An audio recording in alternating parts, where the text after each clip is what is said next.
guys, my name is Alex and welcome to my channel, FatSupra. First of all, I want to start by saying a few things about what I'm expecting from this channel and why I've made it.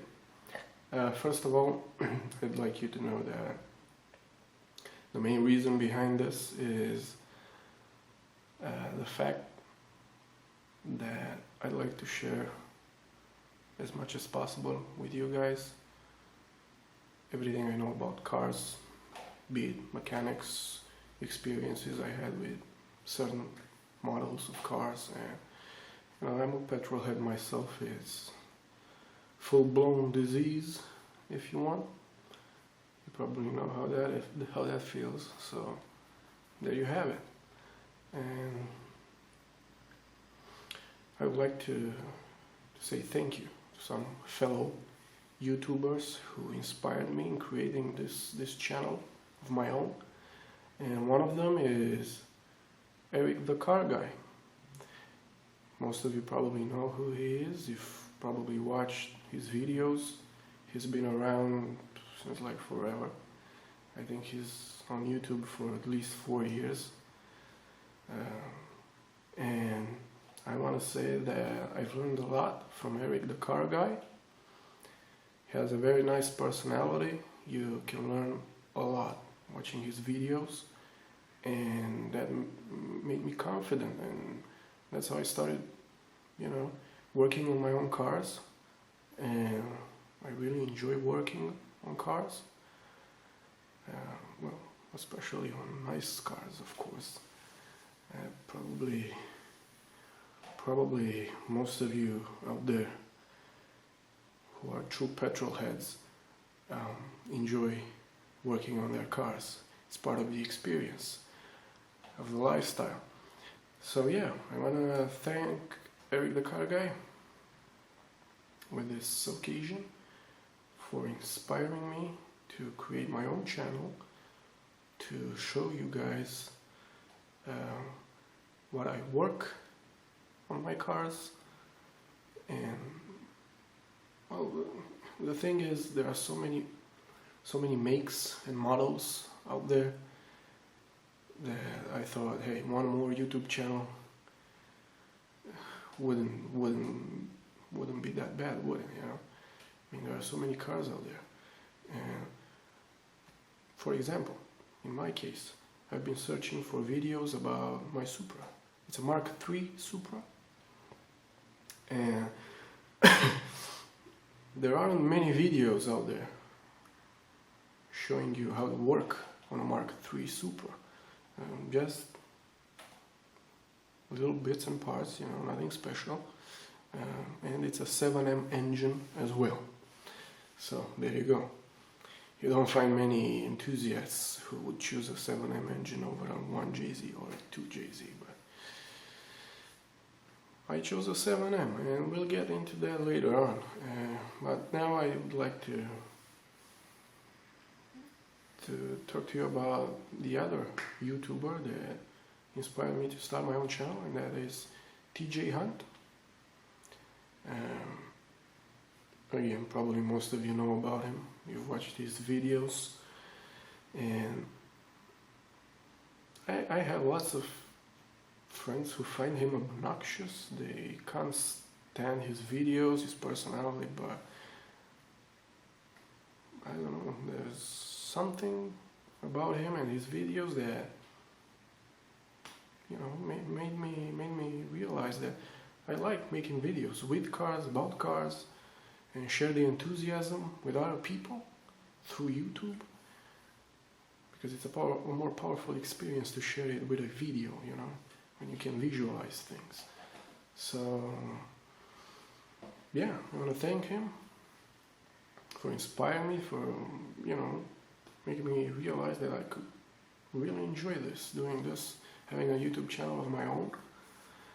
And we'll see how far we'll go from here on, and hopefully there will be lots of videos, if of course there's interest from you guys, because it takes a lot of time to make good videos. And well, you'll see later on what I'm talking about, especially the fact that, you know, I'm not living in the United States, I'm not from the States, I live in Europe, I live on an island, Canary Islands, that is, in Tenerife. Small island. I'll try to make as many videos as possible. It's a small island. But it's beautiful. It's a very beautiful island, and you'll love the videos. I just hope I'm good at it. I'm good at doing videos, so yeah, we'll see how that goes. So there you have it, my inspiration for making this channel, Eric the Car Guy and TJ Han. You guys are doing a great job, keep it going. And next I'd like to talk to you guys about my car. I told you it's a 7M Mk3 Supra. It's all stock, the original. I bought it like 2 years ago, and it was in a really bad shape, engine wise. Unfortunately, at the time I had no idea it was that bad. There was a lack of power, it wouldn't pull as it should have.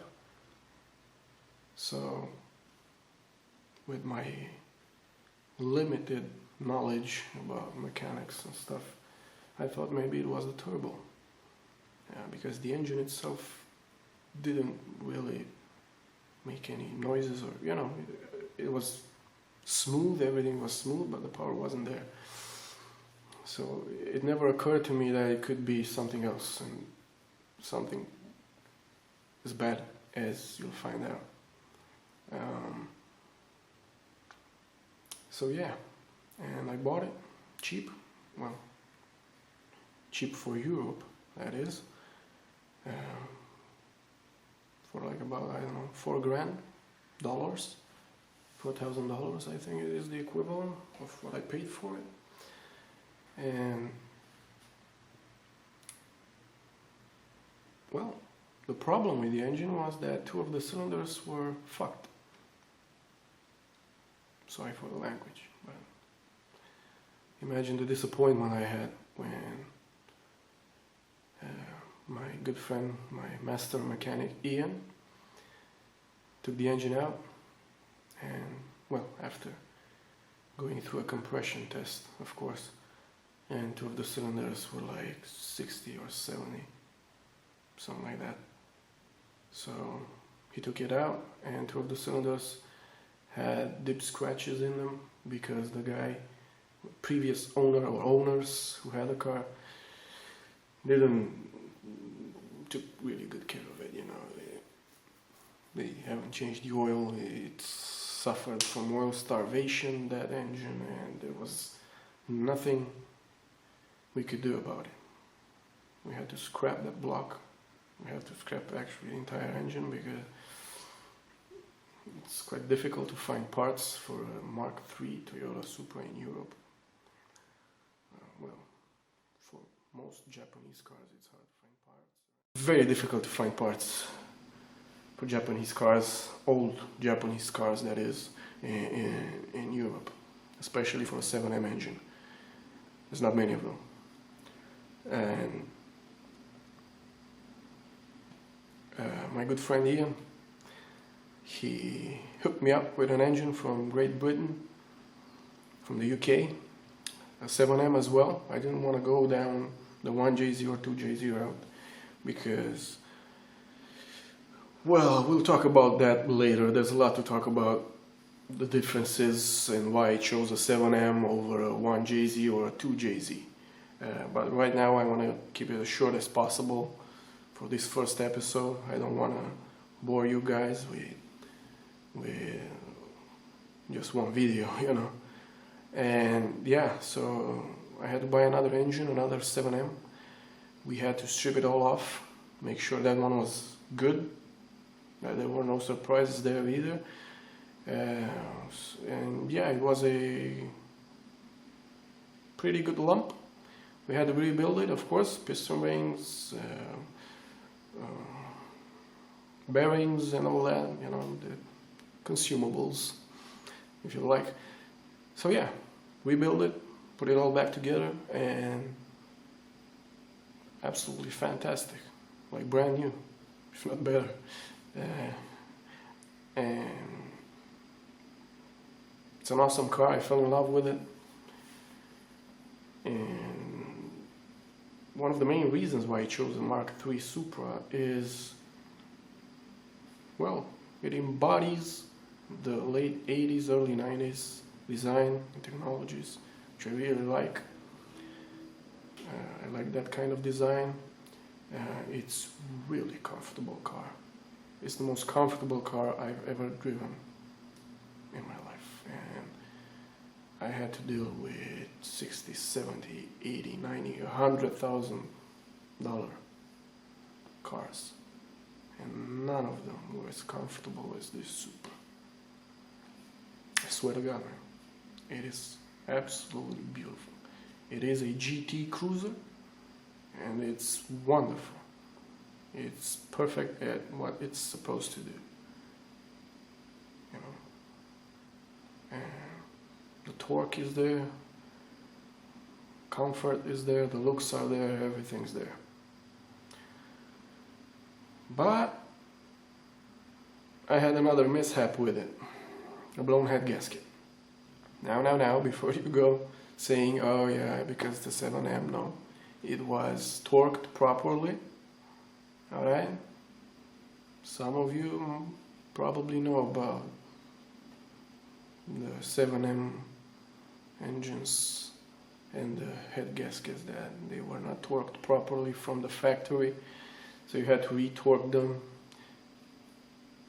Done all that.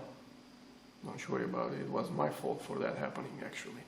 I changed the coolant temperature sensor and I forgot to bleed the system the next day. Just went for a cruise and... stupid, I know. What can I do? Now it's sitting in the garage again. Took the head off, sent it for a pressure test. It's all good, no cracks, no damage done to it. And now I have to wait for the head gasket, which takes some time here on the island, and you know, have to put it all back together. I'll make a video with the entire process. So if there's anyone out there with a 7M Supra, the GTE, that is the turbo, yeah, stick around. I'll make videos with how to put back the cylinder head, how to take it off first. I don't have a video with all that, but I will walk you through it. How to take it all off, because it's a pain in the ass. It took me 3 days to take everything off. Not 3 full days, like 3-4 hours a day for like 3 or 4 days. But lots of work to do. You need small hands, not big hands like mine, alright? If you don't have small hands, my goodness, you're in for a treat. Pain in the ass to work on. So yeah, we'll have videos about that. And I don't know if on the background is my Supra. I tried to put a picture of my Supra in the background. That's my Supra, if you can see it. If you can't see the background, I have no idea about videos, editing and all that, so I'm in the beginning, alright? I don't know how this stuff works. I'll do my best, alright? So yeah, this is the first episode of the FatSupra channel. And before I'm gonna end this episode, I want to say thank you for watching the video, and hopefully you'll enjoy the videos, the content I'll upload as often as possible. And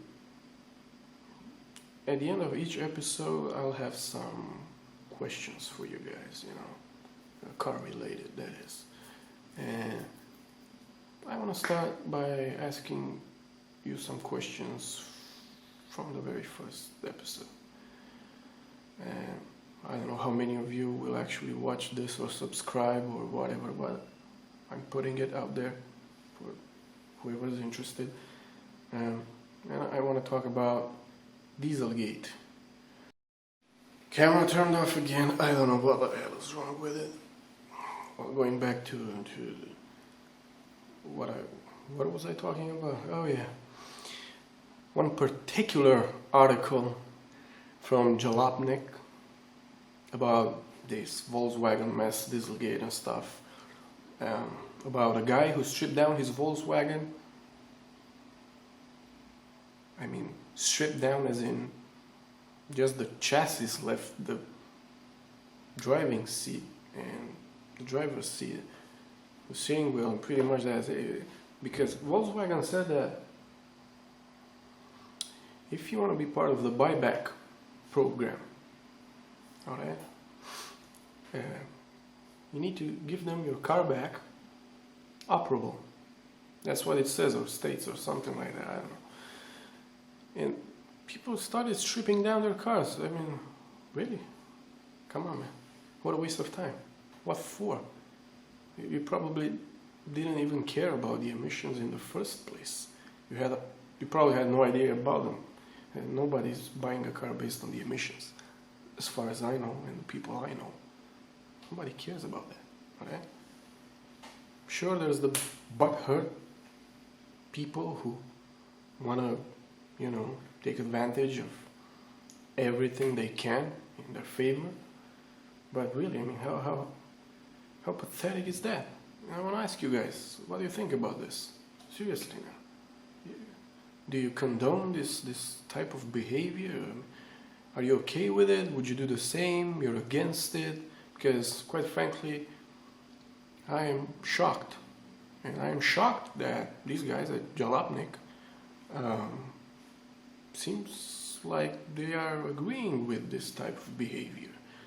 They've actually sent a guy to drive that stripped down Volkswagen they were talking about in their article. It's, I don't know. Seriously? I find it stupid, man. Why would you do that? So, there you have it, guys. What do you think about it? Comment down below. And, well, I hope that my next video will be at the end of this week. And you'll get to see my FatSupra. Yeah, that's her name, FatSupra, because she's heavy, man. She's heavy, real heavy. But yeah, thank you guys for watching. I hope you liked it. Hit that subscribe button, like button, all the buttons you can find. And yeah, I'll see you next time. And